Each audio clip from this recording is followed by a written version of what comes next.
Hi guys, আজকে যাচ্ছিলাম আমি আমার বন্ধুর দোকান ওপেনিং এ। চলো যাওয়া যাক গাইস। তারপর আমার বেবিকে নিয়ে চলে গেলাম বন্ধুর দোকানের দিকে। অ্যাকচুয়ালি আমাদের ইনভাইট ছিল সকালে, বাট আমরা এসেছি রাতে। আর আমরা এত রাত করে এসেছি, এখানে আর কেউই নেই। ওপেনিং তো সেই সকালেই হয়ে গেছে। তারপর গুটি গুটি পায়ে চলে গেলাম বন্ধুর দোকানের দিকে। তো দেখতেই পাচ্ছ বন্ধু এখানে আমাদের ওয়েলকাম করছে। আর এটা ছিল আমার বন্ধুর নতুন দোকান। তো যাই হোক, কেমন লাগছে সবাই বলো। নামটা হলো ডেকোর প্লাস্ট। ছিল এটা একটা ফার্নিচার শপ। যাই হোক গাইস, দেখে নাও কি কি এখানে অ্যাভেলেবেল আছে। কিচেন কভার যেগুলো হবে ওগুলো 650 টাকা স্কোয়ার ফিটে পেয়ে যাবেন। আপনি ওপরের গুলো আপার ক্যাবিনেট যেটা হবে ওটা 1200 টাকা স্কোয়ার ফিটে পেয়ে যাবেন। কিচেন ক্যাবিনেট ফুললি ওয়াটারপ্রুফ, হাজার একটা ডিজাইন আছে।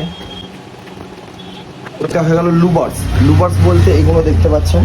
এবার ভাই আমাদের কোয়ালিটি চেক করাবে, দেখতেই পাচ্ছ। কোয়ালিটি দেখতে পাচ্ছেন, যতই মারবেন এগুলো ভাঙবে না। আচ্ছা, যা দেখছেন মানে আলাদাই লেভেলের কোয়ালিটি। সো আজকের ভিডিওটা এখানেই শেষ করছি। তো যে এখান থেকে কাজ করাতে চাও তাতেই ক্যাপশন দিয়ে নাম্বার আর অ্যাড্রেসটা নিয়ে